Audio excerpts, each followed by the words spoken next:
ওয়াশিংটনে আইন শৃঙ্খলা পুনঃপ্রতিষ্ঠা ও জননিরাপত্তা জোরদারে ৮০০ ন্যাশনাল গার্ড সদস্য মোতায়েন করেছেন মার্কিন প্রেসিডেন্ট ডোনাল্ড ট্রাম্প। সেই সঙ্গে রাজধানীর মেট্রোপলিটন পুলিশ বিভাগের নিয়ন্ত্রণ ফেডারেল সরকারের হাতে নেয়ারও ঘোষণা দিয়েছেন তিনি। ট্রাম্পের এমন পদক্ষেপে প্রেসিডেন্টের ক্ষমতা বিস্তারের চেষ্টা বলছেন সমালোচকরা।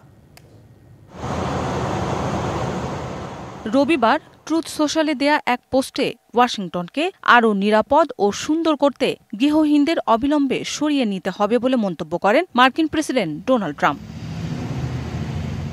এরই ধারাবাহিকতায় সোমবার হোয়াইট হাউসে আইনশৃঙ্খলা পুনঃপ্রতিষ্ঠা ও জননিরাপত্তা জোরদারে ওয়াশিংটনে ৮০০ ন্যাশনাল গার্ড সদস্য মোতায়েনের ঘোষণা দেন ট্রাম্প। পাশাপাশি শহরের পুলিশ বাহিনীর নিয়ন্ত্রণও নিয়েছেন নিজের হাতে। ওয়াশিংটন ডিসি সহিংস গ্যাং, অপরাধী, মাদকাসক্ত ও গৃহহীনদের দখলে চলে গেছে। এসব থেকে রাজধানীকে উদ্ধার করতে ঐতিহাসিক পদক্ষেপ নিচ্ছি। তবে মার্কিন প্রেসিডেন্টের এ বক্তব্য প্রত্যাখ্যান করেছে ওয়াশিংটনের ডেমোক্র্যাট মেয়র মুরিয়েল বাউসার। তার দাবি ২০২৪ সালে শহরের সহিংস অপরাধ ৩০ বছরের মধ্যে সর্বনিম্ন পর্যায়ে নেমেছে, আর চলতি বছরের প্রথম ৭ মাসে তা আরও ২৬% কমেছে।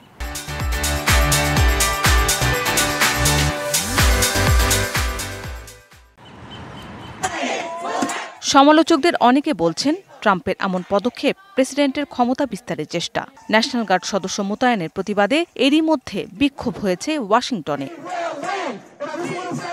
মৌসুমী শান্তা, ডিবিসি নিউজ ডেস্ক।